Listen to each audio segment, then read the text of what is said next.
Incluso se me está escuchando por los altavoces, ¿sí? Vaya. Me toca presentar hoy, ¿vale? Termino enseguida y me siento ahí con vosotros para tomar notas. No me resulta nada fácil presentar a la persona que tengo que presentar. Y además voy a decir cosas que ya conocéis, ¿vale? Como sabéis, nace en una provincia del norte de España, en una de esas provincias del norte de España que si te vas un poco más al norte, ya dejas de estar en tierra española. Y lo hablábamos hoy en la comida, que debido a esa condición periférica, pues muchos como él tuvieron que viajar hacia el sur, ¿vale? para prosperar. Esta persona realiza con honores sus estudios universitarios y desde bien pronto decide apoyar y vincularse con su trabajo y con su esfuerzo a la comunidad, siendo miembro destacado y colaborador, una cosa y la otra, de diversas reales academias y sociedades económicas de amigos del país. Es un notable, notabilísimo escritor. Y de ello dan cuenta su nutridísima también nómina de ensayos, informes y trabajos académicos. Todos ellos de una prosa excelente, excelente. Pero también hay que citar su estupenda obra estrictamente literaria. A su biografía hay que añadir también su constante interés en y por la res publica, es decir, por la cosa pública. Esta mañana hablábamos de lo bueno del latín, ¿no? La res publica, porque se ha implicado en proyectos de gestión y dirección de diversos estamentos.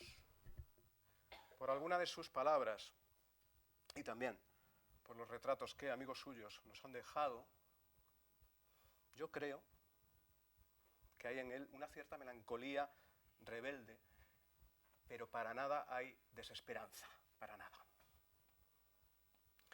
Es un hombre útil, en suma, y amigo de sus amigos. Y para el asunto que hoy nos convoca, es también amigo de Goya. Os habéis fijado que aún no he dicho su nombre, pero es un nombre que conocéis todos, obviamente. Me estoy refiriendo a Gaspar Melchor de Jovellanos. Supongo que alguno de vosotros ya lo había intuido. Pero si he hecho esa semblanza biográfica, hurtando la de Domingo Huesa, es porque punto por punto, lo que he dicho, punto por punto, se corresponde con Domingo. Espero que no sea ni desterrado, ni puesto en prisión, aunque con los tiempos que corren uno nunca sabe, ¿no? En todo caso, estamos, y ahora hablo en serio, o más en serio que antes, estamos ante un dignísimo heredero de lo que es un hombre ilustrado. Estamos ante un liberal, y que nadie se ofenda al usar esta palabra, porque en un primer momento, en el siglo XVIII, la palabra liberal tenía mejor prensa, mucho mejor prensa, y seguramente acepciones mucho más positivas que las que tienen ahora.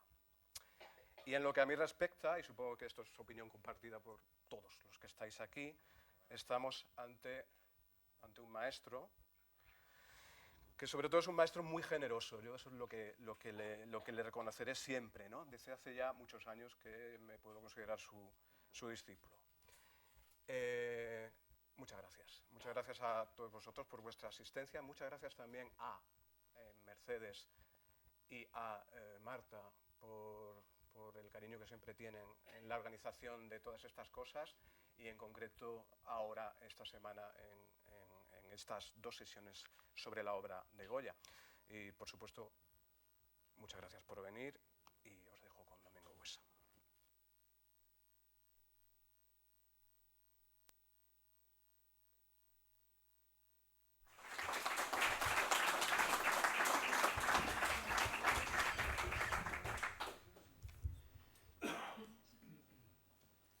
Es que si apagáis así se verán mejor las diapositivas. Vale, perfecto. Bien.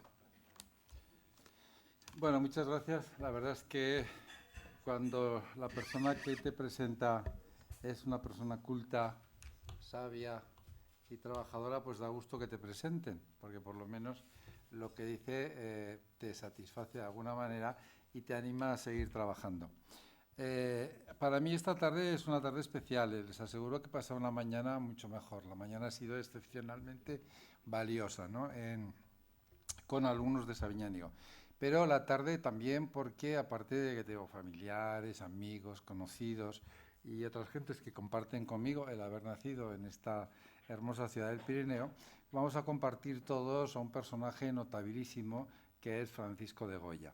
Cuando a mí me plantearon venir a hablar de Goya, yo saben ustedes, he hecho una novela que se llama El retrato de la madre de Goya, y es una novela que además, bueno, pues ha tenido, yo me he sorprendido, mucho éxito, le han dado incluso el premio Búho de los autores españoles y fundamentalmente yo me preguntaba, bueno, ¿por qué ha tenido éxito esta novela? Pues ha tenido éxito, y yo creo que es la primera cuestión que tengo que compartir con ustedes, porque lo que yo he intentado en esta novela es hablar de un Goya que no conocía normalmente nadie. Es decir, a Goya lo conoce todo el mundo por los cuadros que hace en la corte, por los retratos de los reyes, por esa vida pública, esa escenografía de la monarquía española que Goya ha hecho inmortal.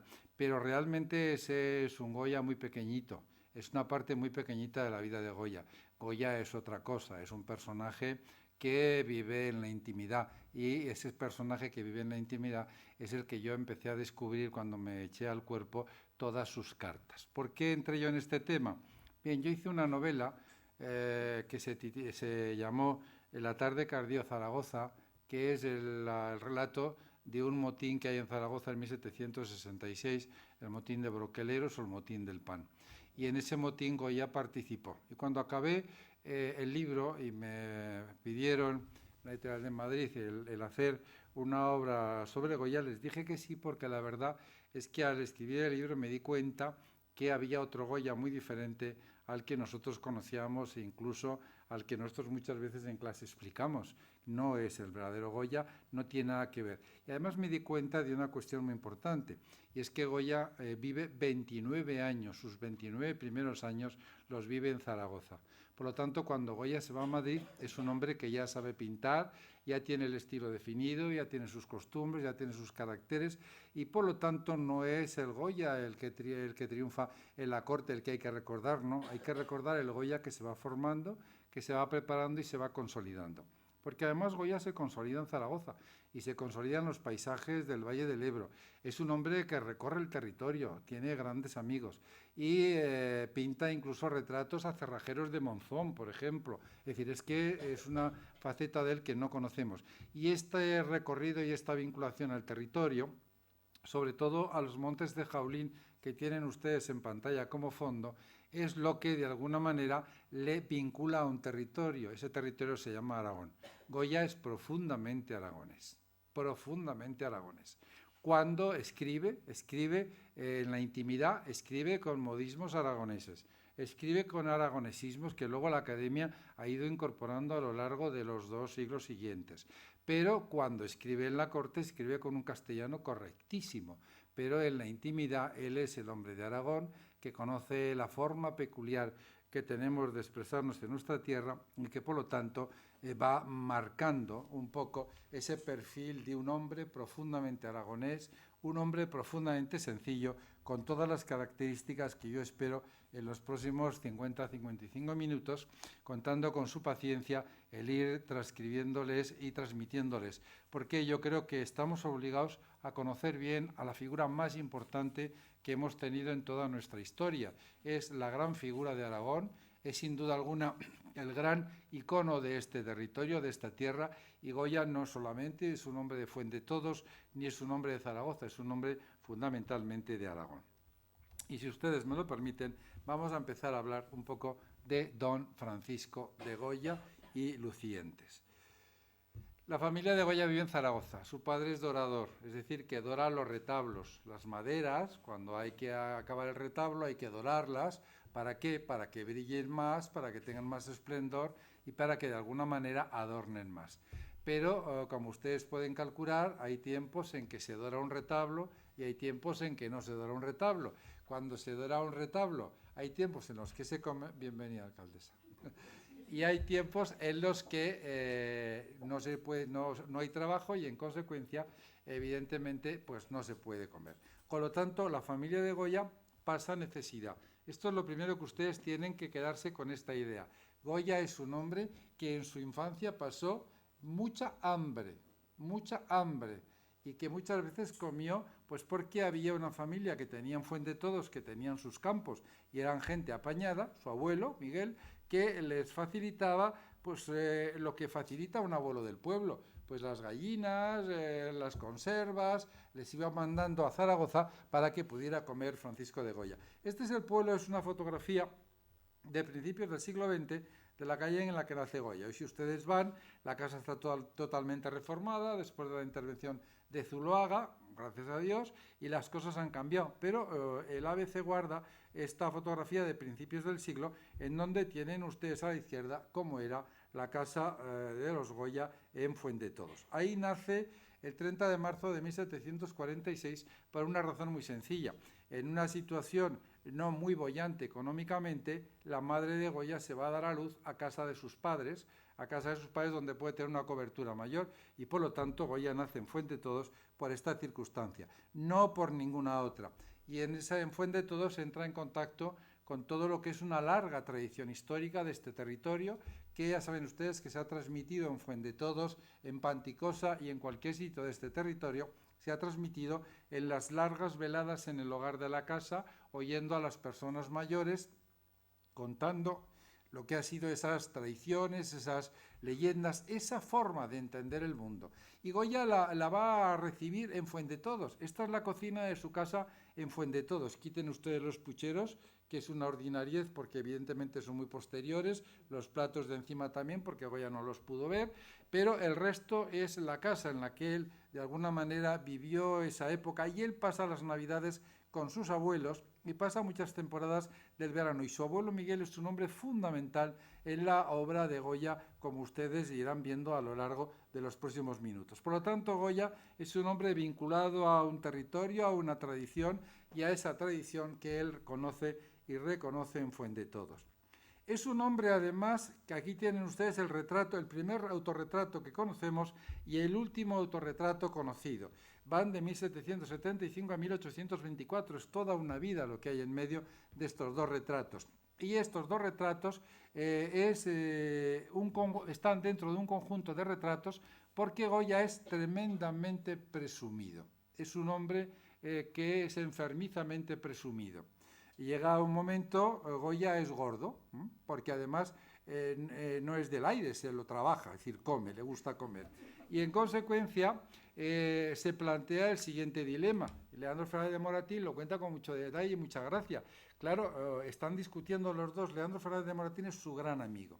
Y entonces le dice, Goya le manifiesta en una carta que se la manda a París, cuando el otro está en París, y le dice que está un poco preocupado porque él se hace traer los trajes de Inglaterra, porque son mucho más elegantes. Entonces quiere vestirse a la inglesa porque la gran burguesía europea está vistiendo en este momento a la inglesa.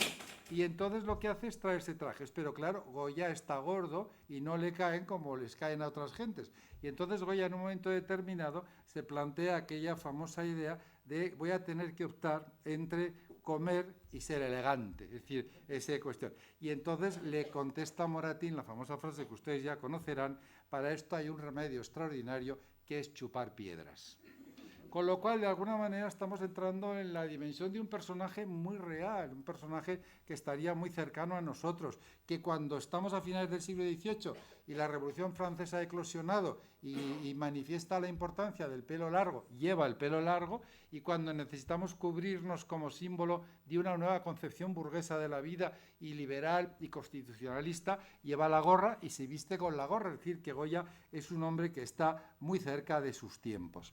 Él, a pesar de haber nacido en Fuendetodos, siempre se refiere a Zaragoza como su patria. Él dice, en los documentos oficiales, dice Zaragoza mi patria, o mi patria Zaragoza, o me voy a ir a Zaragoza mi patria. Siempre habla de esa referencia excepcional a Zaragoza. Él vive en la Morería Vieja, donde su abuelo, que es notario, había construido una casa, y ahí es donde vive este hombre. Y vive además en un espacio muy importante, porque si se dan cuenta está al lado de él la Condesa de Fuentes, es decir, de la casa de los condes de Fuentes, que son los Pignatelli. Es decir, él vive pegadito a la casa de Ramón de Pignatelli y José de Pignatelli, lo cual va a tener una enorme importancia posteriormente. ¿Por qué?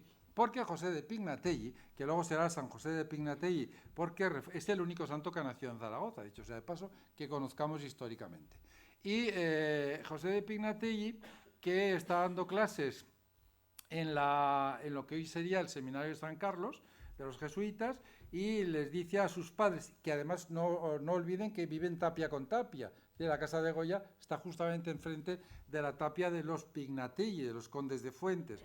Le dice, este chico no perdáis más tiempo en que estudie, porque este chico tiene que ir a dibujar. Es el que les marca a su familia la tesis de dibujar, y entonces lo meten en una escuela, que es la Escuela de Luzán, que ustedes conocen, que es un gran productor de obras, sobre todo el que define iconográficamente la Avenida de la Virgen del Pilar, que tienen ustedes en pantalla en este momento. Bien, en esa casa él empieza a trabajar lo que es el dibujo, empieza a formarse. Sabemos cómo era la casa de Goya, que además luego, a principios del siglo XX, donde estaba la casa de Goya, uno abrió un bar y le puso Rincón de Goya, y daba comidas, habitaciones y licores, y además había una placa ahí, y era esa sociedad modernista snob de principios de siglo, les gustaba venir a la pensión de Goya porque les soñaban que se estaban en la misma habitación que había estado el gran maestro Goya, porque ya saben ustedes que a Goya en el siglo XIX no le hizo caso a nadie, y en el siglo XX empezó a cobrar fama. Es decir, Goya en el siglo XIX nos podíamos haber hecho con toda la obra de Goya por 2 pesetas, es decir, empieza a surgir la importancia de Goya en el siglo XX. Por lo tanto, Goya está muy vinculado a este territorio, está muy vinculado a la Plaza del Carbón o Plaza de Salamero, que es donde tienen el kiosquito este de la 11, es donde está justamente la casa de Goya, y yo he hecho la foto desde la tapia de los Pignatelli. Y evidentemente él va a ir viviendo a lo largo del coso, a lo largo de su vida, y va a vincularse fundamentalmente a la ciudad de Zaragoza. Uno de los elementos que le vinculan fundamentalmente a la ciudad de Zaragoza es su matrimonio. Él se casa con una mujer que llama la Pepa.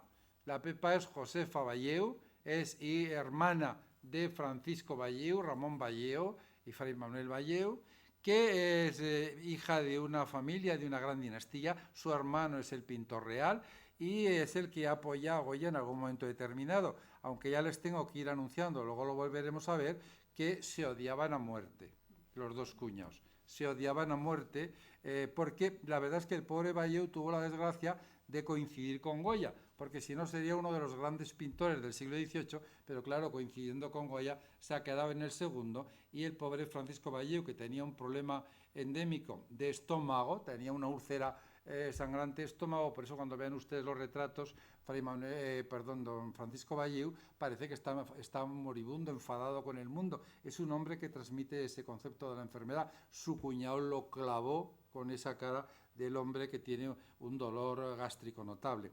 Bien, pues Pepa, su mujer, es una mujer muy importante, porque fíjense ustedes qué escribe esta señora el 9 de agosto de 1780. Le dice en una de las cartas, está mandándosela a la infanta, Teresa Vallabriga, a la infanta, y la mujer de don Luis de Borbón. Y le dice Goya, porque pasan todo el verano con los infantes don Luis y Teresa Vallabriga, que es de Zaragoza. Le dice, la del patio de la infanta. Le dice, me encarga que te diga que es la sepultura, que como es la sepultura de las mujeres de la casa, le parece el paraje triste. Se refiere a la cocina. Y tenemos muchos textos de esta mujer, que este es el único retrato que tenemos de él, que son 4 centímetros, nada más, es un dibujito muy pequeño, que está en una colección privada. Esta mujer es una mujer muy revolucionaria para su tiempo, tremendamente revolucionaria, es una mujer contestataria. Claro, tuvo que convivir con Francisco de Goya, que es muy complicado, y además con un Francisco de Goya que, como saben ustedes, no creía en el matrimonio ni creía en ningún tipo de unión, y por lo tanto eso se resiente familiarmente en la mujer. Pero esta es la gran zaragozana, la mujer que tiene Goya y que va a mantener siempre a la misma, a la Pepa, a la que le llama normalmente, y ella le llama Francho siempre, es el nombre que se utilizan. Ella le llama Francho a Goya y Goya siempre habla de la Pepa con el artículo. Bien, esta mujer además, que ahora yo creo que se ha hecho justicia en Zaragoza, porque me plantearon que iban a hacer unos gigantes con los majos y las majas. Y a mí me parece una tontería, luego les explicaré por qué. Dijo, hombre, me parece una injusticia que siendo la mujer de Goya de Zaragoza hagamos un gigante a un concepto tan abstracto como es la maja, vamos a hacer un gigante a esta señora que es de Zaragoza y de paso ya le hacemos a su marido, que es lo que queremos hacer porque es el que más va a vender esta película. Y en Zaragoza nace su primer hijo, Antonio Juan Ramón Carlos Goya Valleu. Fíjense ustedes qué apellidos, los más importantes del arte español del siglo XVIII, que le hace multitud de retratos en el cuaderno italiano. Este niño murió prácticamente a los 4 años, muere, 3 años y pico, 4, pero para entonces Goya ya lo había pintado muchas veces con el tambor, porque al niño pues le debía gustar la música, porque siempre Goya lo inmortalizó con un tambor en diferentes posiciones, en diferentes vistas, pero vean ustedes cómo va jugando con el personaje, con Antonio Juan, que era el nombre que le daban, que muere en Zaragoza, que se entierra en el Fosal de San Miguel, que justamente está debajo de lo que es el Paseo de la Mina. Y todos los coches que pasan por el Paseo de la Mina pasan por encima de la tumba de la madre de Goya y del primer hijo de Goya, Antonio Juan Ramón Carlos. Bien, y este hombre que está ya en Zaragoza en este momento empieza a tener un gran problema. Y es que él se da cuenta que para triunfar hay que hacer, y permítanme la expresión, el caldo a los que mandan. Hay que utilizar de alguna manera lo que te dicen que hay que utilizar. Entonces, claro, esto le impide vivir como él quiere. Y dice en 1788, quisiera complacer a todos hasta que se acuerden de mí, pero estoy deseando que no se acuerden para vivir con más tranquilidad y desempeñar aquellas obras de mi obligación. Y el tiempo sobrante emplearlo en cosas de mi gusto, que es de lo que carezco. Y fíjense que estamos definiendo un personaje muy curioso y tremendamente importante. Y luego en el 90 dice, puesto que se me ha puesto en la cabeza que debo mantener una determinada idea y guardar una cierta dignidad que el hombre debe poseer, con lo cual, como debes creerme, no estoy muy contento. A Goya le gustaban cosas que en la época no gustaban, le gustaba, aunque los reyes cazaban, no estaba bien visto el cazar, y los ilustrados no les gustaba la caza, la denostaban. Entonces, claro, Goya le gustaba cazar, luego hablaremos de ello. Y quien dice esto, pues claro, el traerse la ropa del extranjero, el tener unos gustos determinados, que le gusta el chorizo, el chocolate, cosas que no están bien vistas en aquel momento. El chocolate, después del gran debate de los jesuitas, que decían el chocolate es pecado, y para que no sea pecado hay que tomarlo muy aguado, ¿no? Ya saben ustedes el debate que se planteó en el siglo XVIII. Goya le gustaba de los que se vuelca la taza y no cae el chocolate. Es decir, que es un hombre. Y este personaje, para que ustedes acaben de tener en cuenta antes de entrar en sus aficiones, dice que para 4 días que hemos de vivir en el mundo es menester vivir a gusto. Es toda una filosofía de vida. Este es Goya. Este es Goya. Es decir, para 4 días que estamos aquí, vamos a intentar vivir a gusto. Y a partir de un momento determinado, en los años 80, cuando él llega a Madrid, se da cuenta que no puede caer en la trampa de vivir como quieren los demás y que tiene que empezar a vivir como él quiere vivir. Entonces Goya se desdobla y aparece un Goya oficial, que tiene una especie, como les diría yo, de retrato oficial, y un Goya privado, que no conoce nadie más que sus amigos, y que además el Goya oficial hace cuadros magníficos, que los cobra maravillosamente, porque Goya, que ha pasado un hambre tremenda, sabe muy bien lo que hay que hacer, apechugar dinero y amontonar dinero para tener acciones del Banco de San Carlos, es uno de los accionistas más importantes, y por otro lado tiene que pintar lo que quiera y no enseñárselo a nadie porque se va a enfrentar con la Inquisición, con la nobleza, con todos los poderes del momento. Bien, y entonces esto es lo que yo intenté en un momento determinado. Plantearon la primera novela, La tarde que ardió Zaragoza, y ya en la segunda, El retrato de la madre de Goya, plantear ya definitivamente cómo era este Goya y explicar cuál es mi visión de Goya. Goya es un hombre complicado, y es tan complicado que él mismo se nos retrata de manera compleja. Este es el autorretrato de Nueva York. Es una pieza magnífica que, si ustedes han estado en el Metropolitano, lo verán, lo habrán visto. súper vigilado, es la pieza cumbre, es un retrato no muy grande, es un papel, y el retrato yo se lo he partido en dos para hacer mucho más fácil la cuestión. Si ustedes se fijan en el lado es un Goya amable. Si ustedes se fijan en el lado solamente es un Goya cruel, durísimo. Es decir, él mismo utiliza su propio rostro para plantear esa dualidad de la vida, esa dualidad que le va a acompañar toda la vida. El Goya amable en el lado concretamente, que les señalo ahora con el puntero, y el Goya desagradable en este. Fíjense que los ojos están tratados de diferente manera, que los rasgos de los labios son absolutamente divergentes y que de alguna manera incluso la dureza del propio dibujo es mucho más notable en esta parte que en esta, porque Goya está planteándonos esas dos visiones del mundo. Goya además es un hombre absolutamente culto. Yo esto lo quiero plantear, siempre que tengo ocasión lo hago, porque don José Ortega y Gasset, que es muy sabio, muy importante, es uno de nuestros grandes referentes, hizo un libro Goya que se libró porque Goya estaba muerto, si no supongo que lo hubiera quemado. Porque Ortega y Gasset dice que Goya era una especie de zafio inútil y corto de inteligencia, que es todo lo contrario a lo que Goya es. Y fíjense que dice, la verdad es que la obra de Goya, dice don José Ortega y Gasset, no germina nunca en la inteligencia, o es vulgar oficio o es videncia de sonámbulo. Como ven ustedes, estamos hablando de principios del siglo XX. Vean ustedes cómo lo están retratando nuestros grandes sabios en este país. Sin embargo, si ustedes se van al famoso dibujo, a un aprendo, a la estampa a un aprendo de Goya, que es muy tardía, se darán cuenta que ahí está presente algo muy importante, y es su pasión por aprender. Esa pasión por aprender él ha aprendido en los Escolapios de Zaragoza con un fraile, con el padre Joaquín, Escolapio, que es el hombre que le enseña a Goya y le enseña las primeras letras, le enseña los primeros elementos de contabilidad, y es el hombre que sobre todo lo pone en el camino de entender que vivir la vida exige ampliar continuamente los conocimientos. Y interesa ir aprendiendo más, de donde Goya al final reconocerá esta vieja idea que le ha marcado durante toda su vida.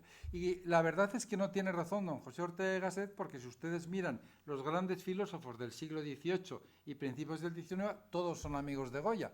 Por lo tanto, no sería tan tonto ni tan subnormal el pobre don Francisco cuando todos están con él y cuando está en todos los cenáculos importantes. Llega a París en el momento cuando va a Francia y está justamente en los más importantes cenáculos de la capital. Allí conoce un personaje que va a marcar su vida, que se llama Martín Zapater, que es el que tienen ustedes aquí. Martín Zapater es hijo de una familia humilde que tiene una tía muy rica. La tía no tiene hijos y dice, pues me voy a llevar un sobrino. Elige a Martín Zapater, se lo trae a Zaragoza y lo convierte en un personaje profundamente rico y poderoso. Fue regidor de la ciudad y es un hombre además muy inteligente, es un buen comerciante, es un gran comerciante. Y él coincide en los Escolapios, porque viven junto a los Escolapios los dos, coinciden como alumnos. Y van a ser amigos toda su vida. Goya tiene dos grandes amigos, Martín Zapater y Leandro Fernández, los dos, son sus grandes amigos. Y con Martín Zapater genera una correspondencia que es apasionante, que ustedes pueden rastrear porque está publicada, en la cual se encontrarán de todo. Y esa correspondencia ha llevado a veces a plantear si la relación personal de los dos era una relación, bueno, pues de alguna manera particular. Bien, no se planteen nada. Estamos hablando del siglo XVIII. Estamos hablando de un momento en donde los frenos se han ido, las fronteras se han quitado y la gente se expresa con una mayor libertad que hasta ahora. Claro que cuando vemos, por ejemplo, este dibujo que le obsequia en una carta como final a su amigo Martín Zapater, pues claro, es tremendo. Es decir, la carta la ha titulado El agujero del culo. Y le pone al final, le pega a Goya, es de él, le pega el trocito de papel en donde le ha dibujado esto. Pero vean ustedes que justamente encima Josefa Valleu, la Pepa, le ha dicho qué rico pastel de anguila, excelente. Es decir, le han mandado un pastel de anguila y Josefa le dice a Martín de Zapatera, al mismo que le manda el dibujo a su marido detrás, le dice, oye, el pastel muy bueno, me ha encantado, excelente. Es decir, como ven ustedes, hay una normalidad absoluta que muchas veces estamos buscándole cosas muy raras. Hombre, él se pinta así, dice, así estoy. Él tuvo problemas de boca, tuvo flemones, y en una de las épocas que tiene un flemón, en agosto del 94, le manda una carta diciéndole, Valleu debía haber hecho un montón de cosas que no ha hecho nada, y le dice, es un vago y tal, y le dice al final, se autodibuja y dice, sí, así estoy.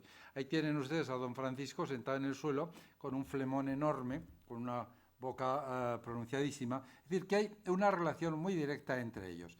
Bien, este personaje que yo les he planteado ahora 4 pinceladas, vamos a entrar un poquito más en detalle. ¿Cuáles son las aficiones de Francisco de Goya? Como les diría, el maniquí ya lo tienen, ya se lo he trazado hasta ahora, vamos ahora a ir colocándole los diferentes elementos. Bien, Goya es un gran amante de la música, pero un gran amante de la música. Cuando él está en Burdeos, a Burdeos se va no porque lo echen ni porque lo expulsen, se va porque le da la gana, porque no soporta a Fernando VII, que evidentemente era muy difícil soportar a Fernando VII, tenía que ser francamente difícil.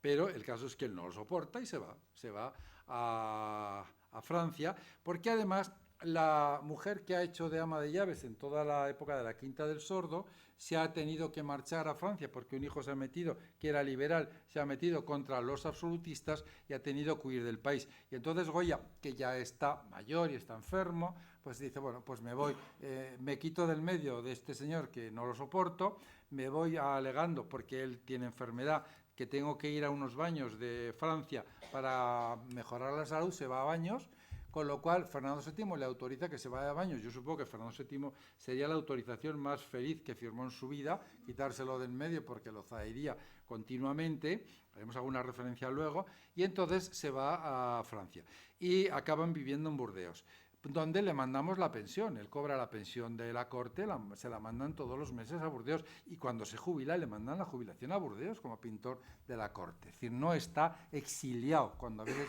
veo que alguien dice esas tonterías, no, Goya se autoexilió él mismo porque no soportaba a Fernando VII.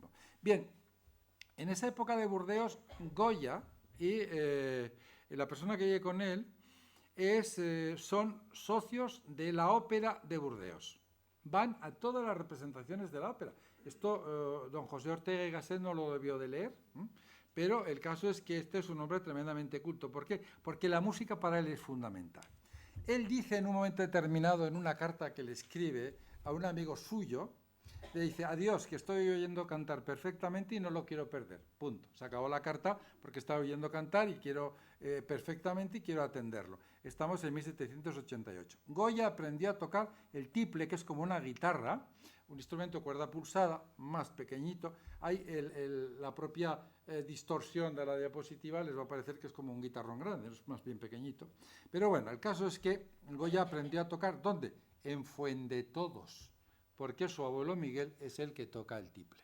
El tiple, ese es el nombre que tiene, es un instrumento de cuerda pulsada.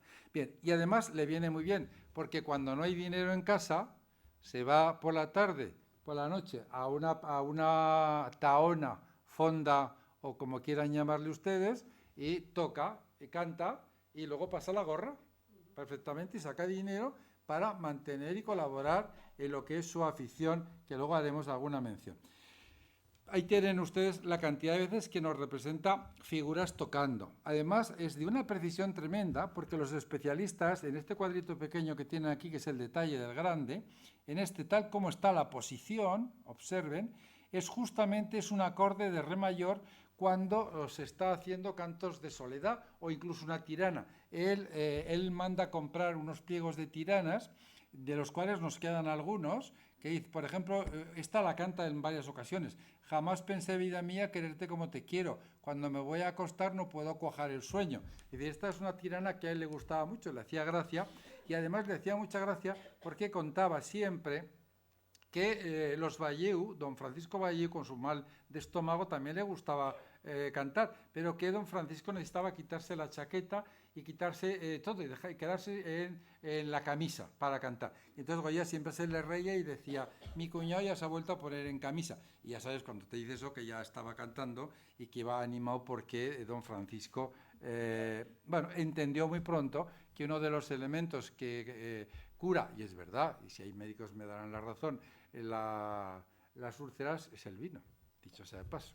Bueno, él además es un hombre que conoce una cultura muy importante que es la nuestra. Aquí tienen ustedes a las viejas bailando con crótalos.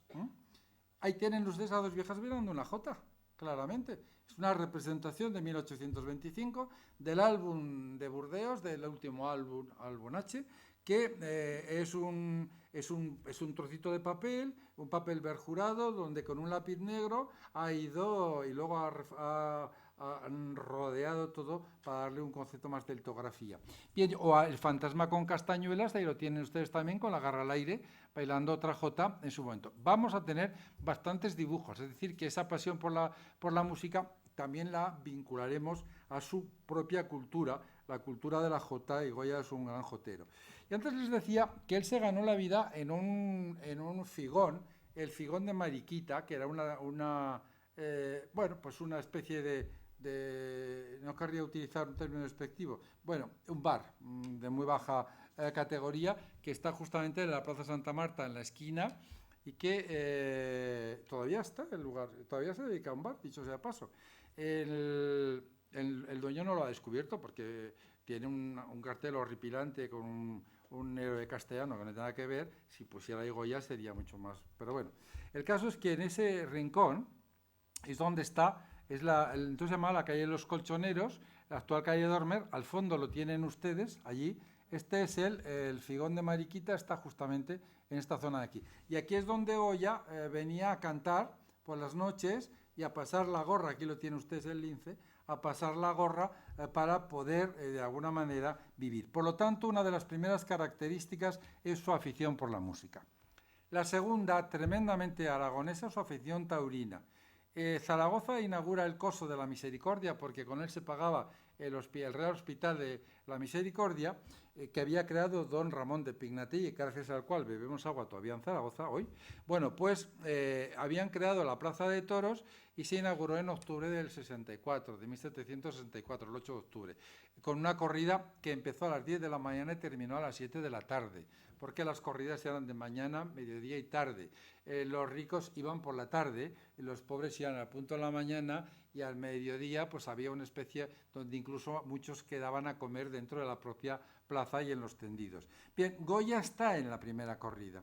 Y además es que Goya tiene una vinculación muy clara. Don Leandro Fernández de Moratín, que se lo presento ahora, el retrato se lo hizo Francisco de Goya, Goya dice que ha toreado en su tiempo y que con la espada en la mano a nadie teme. Goya fue novillero, pero es que además nos relata con todo detalle en esta hojalata, por ejemplo, cómo era la Plaza de Toros el día de la inauguración de la Plaza de Toros de Zaragoza. Ahí tienen ustedes la primera imagen de la Plaza de Toros, lo que se llamaba entonces el despeje, porque la gente saltaba al principio de la plaza y antes de soltar el toro había que echar a las gentes, salían los caballos a espantar al personal. Es decir, que las corridas eran un mundo muy curioso, de alguna manera, en este momento. Goya es un gran amante de los toros y aparte Goya tiene conexión con Romero, que es el que se llama el toreo andaluz, y luego con otro hombre que vamos a ver, supongo que enseguida. Bueno, antes, aquí tienen ustedes a Goya de novillero, es decir, en un cartón para tapiz que está en el Palacio del Pardo,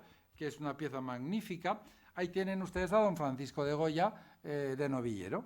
Ese es Francisco de Goya, claramente, no cabe ninguna duda, que está en la tarea de luchar contra unos astados, que era lo que hacían los novilleros fundamentalmente antes de entrar en las suertes de matar. Pero él es muy amigo también de Martincho, que es un torero de las Cinco Villas. Y este hombre, que nació en Farasdués, que ya es mayor cuando Goya lo conoce, pues le causó una impresión tremenda, porque este hombre recibía el toro con los pies engrilletados. Ven ustedes que tiene los pies con dos grilletes metálicos sentado en la silla, y los mataba justamente a la salida así, y se hizo muy famoso, tremendamente famoso. con los hierros en los pies ahí. Y este hombre es el que inventa algo que los taurinos conocen bien, las navarras, y se llaman así desde esta época porque la cuadrilla de este hombre estaba compuesta. Pero Goya además también nos deja todo un relato de todos los que torean en la Plaza de Toros. Por ejemplo, la famosa pajuelera, que era una señora que alanceaba el toro a caballo y que era una rejoneadora, para hablarlo con claridad, y que esta mujer fue famosísima, pero muy famosa. Y él, estando en Burdeos, la recuerda y le pinta varias estampas a esta mujer. Como ven, la segunda afición de este hombre son los toros. En 1927, cuando Goya empieza otra vez a ser importante, deciden que las corridas de Goya eran goyescas. Ya han visto ustedes cómo eran las corridas de Goya. Ya han visto cómo van vestidos. Es decir, goyescos ni uno. Pero bueno, como las historias se escriben así, en este momento, en el 27, en Zaragoza, decidió entonces un concesionario de la plaza, un arrendador de la plaza, porque saben ustedes que era de la Misericordia y luego de la Diputación Provincial, lógicamente, como heredera de la Misericordia, decidió crear la corrida goyesca. Y entonces cogió de la pradera de San Isidro a los señores, los desvistió, vistió a los toreros como en la pradera de San Isidro y los puso a torear. Y ahí salen las corridas goyescas, que saben ustedes que nos apasionan tanto, pero que Goya no vio nunca en su vida ninguna. Otra de las cuestiones claves de Goya, y verán ustedes que son todas muy vinculadas a Zaragoza y Aragón, es la devoción a la Virgen del Pilar, aunque él tuvo un episodio tremendo. Él escribe concretamente en el 80 que para su casa necesitaba pocos muebles, con una estampa de Nuestra Señora del Pilar, una mesa, 5 sillas, una sartén, una bota y un tiple, la guitarra, y asador y candil, todo lo demás es superfluo. Bien, esto lo escribe justamente cuando va a venir a pintar la Regina Martyrum, que la pinta, si la Regina Martyrum calcularon que había que pintarla en 7 meses, él la pintó en 3. Y cuando acabó de pintarla en 3 meses, dijo, ya ha acabado, ya puedo hacer otra. Entonces, alguien del Cabildo, saben ustedes que los canónigos no se han caracterizado por ser gentes que tengan visión de futuro, más bien todo lo contrario, pues alguien dijo, no, esto es muy malo, como en 3 meses, vaya estafa que nos ha hecho. Y entonces tomó la decisión de subir arriba, a ver. Y claro, llegó arriba y no vio más que manchas. Y bajó escandalizado diciendo, este señor no ha hecho nada, no ha hecho más que tomarnos el pelo. Y ya, bueno, la bóveda está cerrada, lógicamente, porque hay una plataforma que no se ve desde abajo porque Goya está utilizándola para pintar. Bien, entonces se enfadó mucho. Dijeron que, bueno, pues que lo vea don Francisco Balliu, a ver qué dice don Francisco Balliu. Goya es lo peor que le podían haber dicho, le echaron el gato a la cara y ya tuvo un enfrentamiento con su cuñado tremendo. Y entonces cogió los colchones, como nos cuenta en el cuaderno italiano, la Pepa, los niños, los colchones, y se marchó de Zaragoza y abandonó Zaragoza, dejando la suerte y dejando el Pilar sin las 5 bóvedas que estaban contratadas, porque hubo unos canónigos que no entendieron. La pega de los canónigos es que la gente desde abajo no vería nada más que manchas de color. No hace falta que les diga nada más, ustedes habrán pasado por abajo y habrán visto que se ve todo menos manchas de color. Pero claro, cuando hay gente que no quiere ver o no sabe ver, pues es muy complicado. Esto le contradice a Goya tremendamente, pero Goya no tuvo nunca ese... Parece ser que después de esto la gente dice, no, Goya no volvió a Zaragoza. No, Goya volvió muchas veces a Zaragoza, pero muchas veces a Zaragoza. Volvió todos los cumpleaños de su amigo, que se iban a las planas de Jaulín y cogían unas juergas monumentales, que nos las describe y nos las cuenta hasta lo que bebían. Goya se pedía el turrón de Zaragoza. Goya venía a celebrar las fiestas a Zaragoza. Es decir, Goya tenía una vinculación muy directa con la ciudad de Zaragoza. Y tienen ustedes la Regina Martyrum, la Reina de los Mártires, la cúpula, y ahí tienen ustedes el Goya de ese momento. Este es el Goya, así era Goya, el Goya que se enfadó, cogió los colchones, los somieres, y se marchó de Zaragoza a Madrid. Otra de las claves que Goya aprende de su abuelo es la pasión por la caza, pero sobre todo el amor a los animales. Goya es un hombre profundamente defensor de los animales. Él tiene un perro que le profesó y que lo tenemos en todas las obras, es el perro más pintado y pintado por el más grande, que se llamaba Gitano. Era su perro favorito. Y Gitano se lo mandaron de Zaragoza. Es decir, él mandaba que le trajeran los perros de Zaragoza o de Jaulín o de Zuera, y de ahí le mandaban los perros de tal manera, esto le impresionaba a Carlos IV, que se le metió en la cabeza a Carlos IV que él también quería perros de Zaragoza. Y entonces tuvieron que mandarle, y además, claro, le salió la torta a un pan al pobre Martín Zapater porque le tuvo que comprar toda la reata de perros. Pero claro, don Carlos no salía con uno como Goya, salía con 15 o con 20 y marcharon una cabalgata de perros de Zaragoza a la corte del rey Carlos IV. Bien, esta pasión de Goya por los animales, que está muy vinculada a las llanuras de Botorrita y al mundo en donde él ha aprendido a cazar con su abuelo, se plasma en todos sus dibujos. Ahí lo tienen, es un perro que está permanentemente en todo. Cuando él se retrata de cazador, ahí tienen ustedes, es otro tapiz de cazador. Ahora les estoy poniendo el cartón, antes hemos visto el tapiz que se hacía con el cartón, ahora estamos en el cartón. Entonces, por el color se ve claramente. Entonces ven ustedes que Goya va con el arma al hombro y va cogiendo a su perro. El perro que aparece mirándonos claramente es Gitano. Es el gran perro de Goya. Llegó a tal número que se generó un escándalo porque la nobleza se pusieron de moda los perros muy pequeñitos. Y entonces las grandes de la nobleza española llevaban los perros pequeñitos en brazos, en las manos, y era como una especie de lujo. Y el resto de la nobleza, tradicionalmente, cuando paseaban por la mañana para verse unos a otros, y a ver quién va más elegante y tal, iban con los perros atados a las carrozas. Y Goya iba sentado él y el perro al lado, sentado. Y esto generaba un auténtico escándalo en Madrid. Claro, el perro de Goya sentado en la cabeza de Goya, y Goya lo llevaba a upas cuando se bajaban, y era muy famoso. Es decir, el mundo de los perros de Goya y sobre todo de Gitano es extraordinario y nos muestra esa enorme pasión que tiene, esa debilidad. También tenía Goya una debilidad por los animales que procedían de Zaragoza. Cuando Goya le gustaba correr con sus carricoches que se compraban en Francia, dicho sea de paso, y le mandaron uno de Burdeos, él estaba en la corte todavía, y escarriló. Es decir, una vuelta de esas, pues claro, se marchó al garete y debió de montar una bastante considerable. Y entonces Goya le escribe a Martín Zapater y le dice lo que le ha pasado, se lo cuenta, y dice: la culpa es de los caballos de Madrid no saben ir. Y entonces le pide que le manden caballos, y le mandan caballos de Torrecilla de Valmadrid, que es de donde dice Goya que están los mejores caballos de España. Y él acaba en la corte, paseando en el Paseo del Prado, con los caballos de Torrecilla de Valmadrid, el Gitano en la carroza y él sentado al lado de Gitano, lo cual era un espectáculo. Lo tienen ustedes cientos de veces retratado. Es uno de los perros más inmortalizados. Y hay un último perro que aparece en las pinturas negras, que le hemos dado muchas vueltas, pero quizás no nos habíamos dado cuenta que es que estamos hablando de que asoma la cabeza, sí, pero el problema es que cuando Goya lo pintó no asomaba la cabeza, asomaba todo. Es decir, ahora ya sabemos que este perro que vemos solamente la cabeza no se veía entero. Y cuando uno se plantea cómo estaba la Quinta del Sordo, porque está en la Quinta del Sordo, está justamente delante de la puerta. Es decir, el perro está mirando a la puerta, está vigilando la puerta.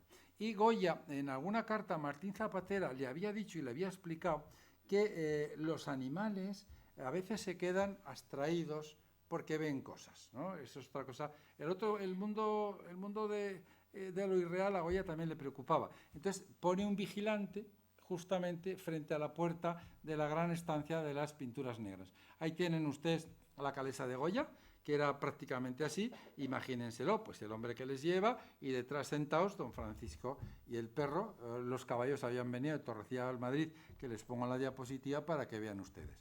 Bien, y por último, Goya es un hombre que tiene una gran vocación de cronista aragonés. Y pinta de todo y dibuja de todo, fundamentalmente en esos cuadernos que nunca enseñó a nadie. Hay una obra muy famosa, y voy a empezar con ella porque es quizás la forma de romper ya los esquemas. Hay una obra muy famosa que se llama Volaverum, famosísima, que está en los Caprichos, como saben ustedes, es un aguafuerte, es muy bonito. Bien, esta pieza, cuando empezamos a leer las cartas de Goya a Martín de Zapater, le cuenta a Martín de Zapater que ha estado cobrando unas rentas en Añón de Moncayo, y que había una señora que se llamaba la tía Lubiges de Añón de Moncayo, que había decidido que se podía volar, y que entonces se había atado una gran mantilla y unas faldas muy anchas, de las típicas del momento, y se había tirado por un acantilado en el pueblo. Y milagrosamente no voló, pero no se rompió nada. Cayó abajo y algún árbol o lo que fuera la debió de sujetar. Y se hizo muy famosa, de tal manera que siglos después los de Añón de Moncayo siguen celebrando el salto de la susodicha doña Lubiges de Añón. Bien, entonces esto se lo cuenta Martín Zapater como curiosidad cuando dicen aquello de hay cabezas tan llenas de gas inflamable que no necesitan para volar ni globo ni brujas. Bien, entonces aquí se plantea un problema y se lo cuenta con todo detalle, y Goya, a los meses, pocos meses después de contarle todo esto, y porque el otro ha estado viendo a la tía que se lanzaba, porque la tía debió de avisar, la tía Lubiges, debió de avisar a todo el mundo, me voy a tirar. O sea, que avisó a todo el mundo porque era un evento para disfrutarlo en público, ¿no? Ella estaba consciente que iba a volar. Y entonces Goya le manda una carta y le dice, ya he pintado a esa señora que te impresionó tanto. Y es esta obra. Esta es la tía Lubiges de Añón de Moncayo tirándose por el barranco y claro, evidentemente cuando le dice aquello de que no necesitaba ni globo ni brujas, ponen abajo tres estructuras de alguna manera que representan fundamentalmente que la locura está en las tres edades.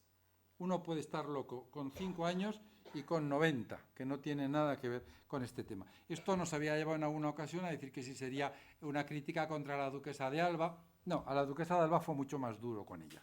Le hizo otras cosas mucho más gordas y otras pinturas mucho más gordas que no es. Goya también pinta lo que ocurre en Zaragoza en su tiempo, el incendio del Coliseo de Comedias, en 1778. Estaban con Jerjes, se encendieron los escenarios y aquello ardió totalmente. Y es muy interesante esta representación. Es una obra que tenemos perdida. Solamente queda una diapositiva de ella en la Universidad de Granada, pero no tenemos ni idea de dónde pueda estar esta obra, que evidentemente existe porque tenemos constancia de ella. Y es la representación del incendio de la Casa de Comedias o Coliseo de Comedias de Zaragoza, cuyas entradas servían para pagar el hospital de Nuestra Señora de Gracia y el hospital de dementes. Los locos podían vivir gracias a las sesiones que había en el teatro principal.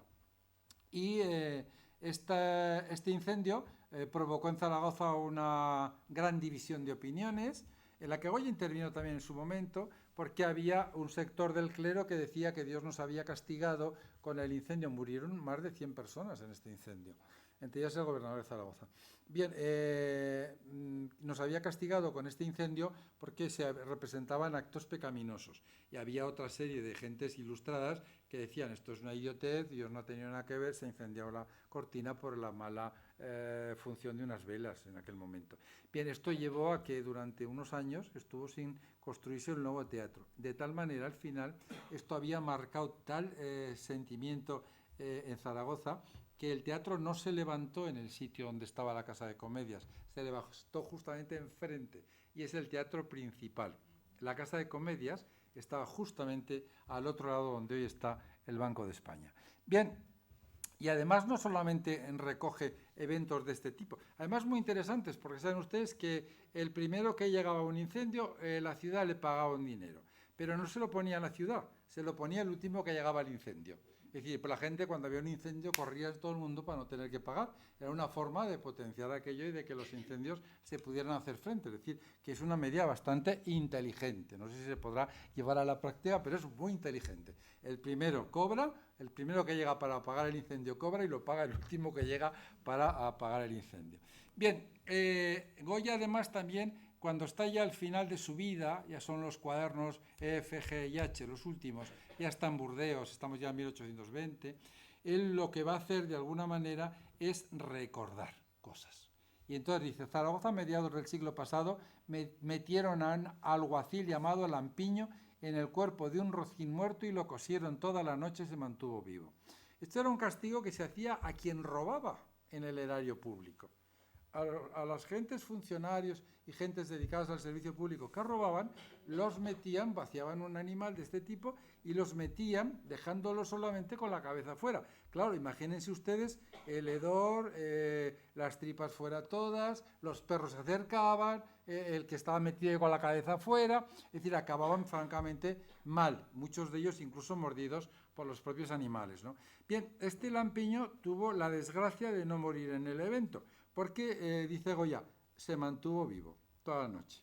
Pero a continuación nos pinta y nos dice: muerte del alguacil Lampiños por ser seguidor de estudiantes y mujeres de fortuna, las que le echaron una lavativa con cal viva. Y ahí tienen ustedes cómo las mujeres, que él ya, es decir, como en la legislación, para que entiendan esta segunda parte, cuando alguien es juzgado no puede ser juzgado dos veces por un caso.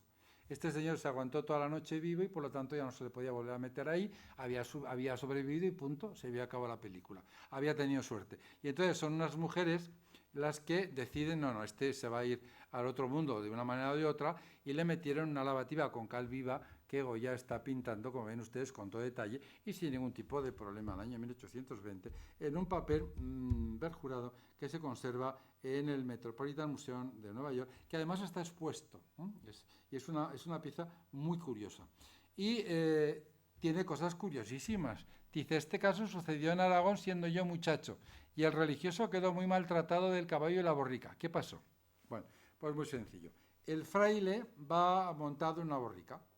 Entonces aparece un caballo un tanto salido y se lanza a la borrica. Entonces, claro, imagínense, el caballo cae sobre el fraile y ahí están intentando salvar al fraile, que tiene al caballo encima, la borrica, y estas cosas que son lo que de alguna manera nos plantea ese otro Goya visualmente atento a lo que está ocurriendo a su alrededor, y lo cuenta, y la letra es suya, y dice: este caso sucedió en Aragón siendo yo muchacho. Es decir, él recuerda al final de su vida, estamos en el 20 ya, a 8 años de su muerte, recuerda lo que le ha pasado hasta este momento.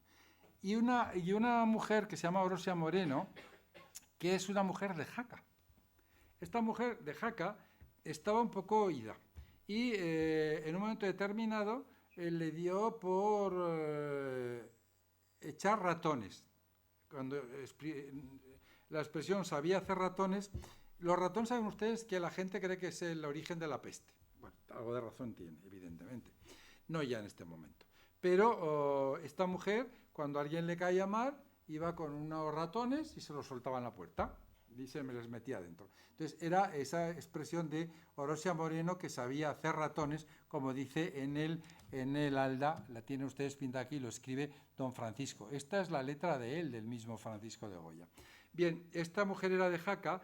En Jaca las cosas se pusieron muy tensas y entonces se la bajaron a Zaragoza, porque claro, era una mujer que no estaba bien de cabeza, no se la podía someter a un castigo brutal porque era una persona ida, pero claro, tampoco se la podía dejar en la misma sociedad que había padecido todo esto, y se la llevan a Zaragoza, y Goya la contempla en la iglesia de San Pablo cuando le hace la Inquisición, le hace un proceso, y además a él le impresiona mucho, y es muy interesante lo que él explica. Le pusieron mordaza porque hablaba. No dice ni que hablaba mucho ni que hablaba mal, no. Si hablas, no queremos que hables. Y te pusimos mordaza. Es una crítica, como ven ustedes, feroz. Es decir, no se puede decir cosas más rotundas con tan pocas palabras. Le pusieron mordaza porque hablaba. Esta es la España, el enfrentamiento entre la España del absolutismo y la España del liberalismo. Y además, como la otra debía estar sin parar todavía, le dieron palos en la cara. Dice: yo la vi en Zaragoza, a Orosia Moreno. Y esta mujer le impresionó tanto que un montón de años después, en 1810, pinta esto, y 2 años antes de morir le pinta una serie entera, completa, explicando todos los episodios, que las conservamos además, del proceso. Y la verdad es que le diré que es muy interesante porque hemos encontrado el proceso de esta mujer. Tenemos el documento judicial del proceso de Orosia Moreno de Jaca, que la traen a Zaragoza porque había que sacarla rápidamente de Jaca porque aquello empezaba a ser muy problemático. Bien, y por último, para completar ya los 2 minutos que nos quedan, la pasión por Zaragoza. Goya es un hombre que se siente fundamentalmente de Zaragoza, muy vinculado a Zaragoza. él se encuentra a gusto en Zaragoza. Él, por ejemplo, habla de que pasea por la orilla. Es la época en que se crea el paseo por la orilla del Ebro, lo que hoy es el arrabal. El paseo del arrabal, ahí lo tienen ustedes, el origen, con esos árboles de estilo romano, esos pilos romanos, ¿no? Y estaba creado en este momento y la gente salía con los coches hasta ahí y ahí se vivía un poco en contacto con la naturaleza, porque ese mundo higienista del siglo XVIII es algo que a Goya le interesa mucho. Goya está muy preocupado porque las casas tengan buenos balcones, que estén orientados al sol. Es decir, Goya está muy preocupado por todos estos avances del higienismo del momento. Y evidentemente él está luchando contra el inicio de su vida. Él vivió aquí, en esta casa, que hoy es el Asador San Miguel Pollo Salas. Bueno, pues aquí vivió don Francisco de Goya, es la casa que mantenemos y tenemos de don Francisco de Goya en Zaragoza, en la Plaza San Miguel 4. Como ven ustedes, los balcones están recrecidos, es decir, vive en una casa muy antigua, en la calle era una calle muy estrecha, hoy la plaza se ha cargado la calle y se ha ensanchado. Entonces, él está luchando mucho contra todo esto, época que él ha visto en su niñez, en esas casas que no tenían gran ventilación, que no entraba el sol, que no tenían esa capacidad, de alguna manera, de vivir en contacto con el mundo que les rodeaba. Él, evidentemente, es un gran zaragozano. Cuando va a Italia, pinta en el cuaderno italiano, en el 71, Corazón Zaragoza, Zaragoza, y lo pinta además con la Virgen del Pilar, como ven ustedes abajo. Está demostrándonos, de alguna manera, esa pasión de este hombre por la ciudad de Zaragoza. Bien, y además de Zaragoza, él va a importarse las lentes. Goya es un hombre que tiene un gran problema de visión. Goya tiene una enfermedad notable que le va deteriorando todo el sistema neurológico. Y entonces va perdiendo la visión. Y lo va a luchar o se va a enfrentar a ello porque descubre que si se pone 2 pares de gafas ve mejor. Y entonces Goya se pone dos pares de gafas. ¿Y por qué lo sabemos? Este es el retrato de Bayona, es un retrato precioso. Además no es un retrato muy grande, pero es una maravilla. Y está pintado con las gafas que se compran en Zaragoza. Las gafas se las hace traer de Zaragoza. Y le manda una carta a Martín Zapater y le dice, me tienes 2 semanas sin pintar porque no sé dónde te has metido las gafas. Te has metido las gafas, es la expresión que utiliza él. Y entonces ya se la mandan. Y además Goya ese problema lo va a suplir con el famoso sombrero con las velas. A mí me altera mucho, y así se lo transmití a los responsables y me han hecho caso, que a Goya lo saquen por la calle con velas. Es una barbaridad. Un hombre de, ¿cómo les diría yo?, del gusto, un esteta como Goya, un hombre que es un esclavo de la moda. Salir a la calle con un sombrero o con unas velas, pero hombre, por favor, ¿dónde se ha visto eso? Si yo no lo puedo entender. Es decir, Goya se pone las velas porque es que necesita ver, y se pone las velas no en el cogote, se las pone delante. Y aquí lo tienen ustedes, el retrato que tenemos en la Academia de San Francisco, de Bellas Artes de San Fernando. Tienen ustedes ahí las velas delante y Goya nos está mirando porque es un retrato que se hace. Además, verán ustedes que es otro detalle importante, que el retrato que se hace como pintor se viste de torero. Ese es el hábito del torero.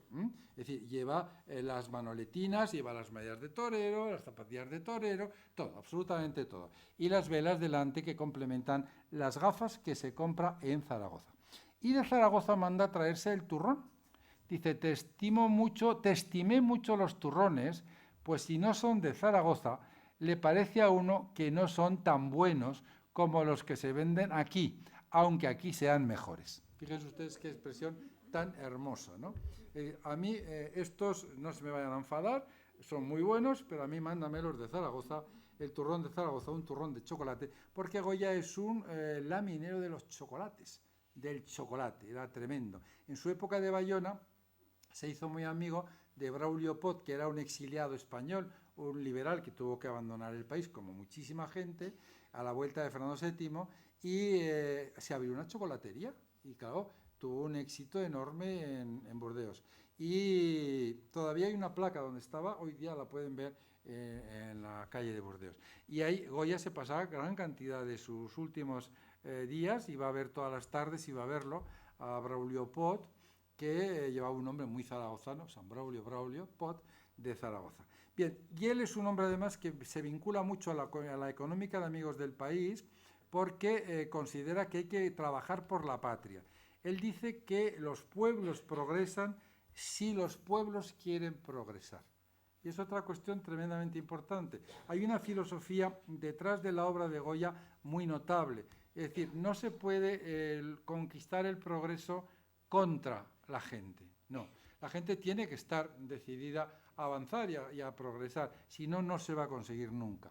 Y al final, Goya, esa vinculación con Zaragoza fue reconocida por el Ayuntamiento de Burdeos, que regaló el cenotafio de Goya. A Goya lo enterraron en el cenotafio de la familia de su nuera, para que ustedes me entiendan. Goya tenía un hijo que era un crápula, que se dedicó a vivir toda su vida, y un nieto que fue todavía peor, al cual tenía una gran pasión, que es el Marianito, y que los dejó muy bien colocados, con unas fortunas extraordinarias. Y las dos siguientes generaciones de Goya vivieron del abuelo. Es decir, no dieron piedra al agua, palo al agua, porque los dejó muy bien colocados. Porque Goya además genera una auténtica fábrica de dinero con los retratos. ¿Que quieres que te pinte el brazo? Tanto. ¿Que quieren los dedos? Tanto. Y entonces iba cuantificando los retratos y según pagabas te lo pintaban. Pero claro, usted dice, bueno, es una buena medida, claro, pero si tú te vas a hacer un retrato, imagínense la duquesa de Medina Sidonia que se va a hacer un retrato. O la de Chinchón en el perro. Bueno, y entonces, no, a mí me voy a ahorrar los dedos. Todo el resto del mundo sabe, esta se ahorró los dedos. O esta se ha ahorrado la mano. O le han escondido el brazo. Es decir, que generó una historia divertidísima, de tal manera que todo el mundo se vio obligado a comprar el retrato más caro, con lo cual Goya fue un hombre que al final de su vida alcanzó mucho dinero. Y ahí estuvo enterrado Goya, que saben ustedes que cuando se descubrió a finales del siglo XIX la tumba de Goya, faltaba la cabeza. No estaba la cabeza. Estaba la gorra, pero no estaba la cabeza. Entonces, aquí ha habido muchas historias, es decir, qué ha pasado con la cabeza de Goya, dónde está la cabeza de Goya. En el Museo Provincial, la Academia, tenemos un retrato de la calavera de Goya, pero la historia está abierta y tiene muchas interpretaciones. Algunos dicen que en ese momento había una corriente filosófica que decía que uno generaba lo que comía y que había gente que le daba por comer cerebros de gente muy notable para generar inteligencia. Bueno, puede ser. Otros dicen que sencillamente ha entrado alguien a robar y se lo han llevado. Otra vía documentada es que uno de los que entierra a Goya, ese cerebro lo saca para un asunto médico y ese cerebro, esa cabeza, fue de alguna manera acabando en la Universidad de Burgos. Concretamente, quiero recordar, no sé si es Burgos o Salamanca, tendría esa duda ahora, y que además la explotaron metiendo garbanzos con agua para ver cómo se partía en una calavera. Y como pueden ustedes ver, esto está abierto a lo que todo el mundo quiera de alguna manera. Bien, el caso es que Goya es un hombre que deben ustedes de tener muy claro, que está profundamente vinculado a Zaragoza, que está profundamente vinculado al carácter aragonés, que está profundamente vinculado a la luz aragonesa y a los paisajes aragoneses, y que es un hombre estrictamente aragonés, fundamentalmente aragonés en su intimidad y en su permanencia. Es un hombre muy culto, es un hombre muy cuidado. Fíjense ustedes, por ejemplo, la firma. La firma es una firma tremendamente cuidada y elaborada. Es una firma, lo que podríamos llamar con elementos elegantes, esa rúbrica detallada, ¿no? Es decir, vamos avanzando desde la cruz o el dedo marcado hasta el nombre, y pasamos del nombre al apellido, y del apellido pasamos ya a la rúbrica. Y además, fíjense ustedes que firma siempre con el D, que significa ennoblecimiento. No es Francisco Goya, sino Francisco de Goya, porque él toda su vida echó en falta que los reyes no le hubieran querido hacer noble, cosa que acabó siendo su nieto. Su nieto acabó teniendo un título, pero evidentemente don Francisco de Goya no tuvo nunca título, aunque él se puso el D, y claro, Goya era mucho Goya, y nadie en la corte de Carlos IV ni de Fernando VII se atrevía a llevarle la contraria y a decirle por qué se ha puesto usted un rango de noble en su firma. Se lo puso porque le dio la gana y así pasó a la historia como Francisco de Goya, no Lucientes, sino Francisco de Goya, porque él tuvo desde muy pronto la sensación de que su obra gustaría o no gustaría, pero nadie podría estar indemne a ella. Y en una de las últimas cartas que le escribe a Leandro Fernández de Moratín, que ya se ha ido a París, porque vivía de caridad de unos amigos, don Leandro Fernández de Moratín, después de que lo echó Fernando VII, pues le dice concretamente que a él no le importa nada, porque él simplemente ha hecho una cosa, y es tener en cuenta que el pintor no es nadie si no hay gente que mire su pintura. Muchas gracias.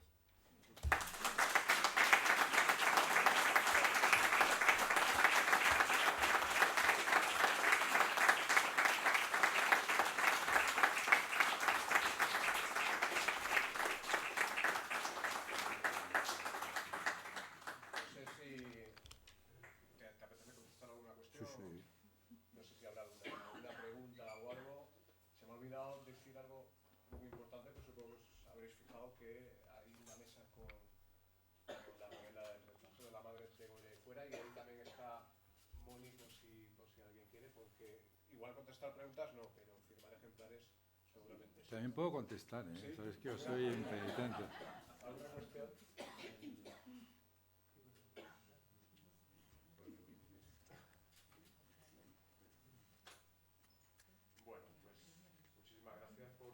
Asistencia y de nuevo un agradecimiento a Domingo por este día que nos has regalado. Muchas gracias. A vosotros.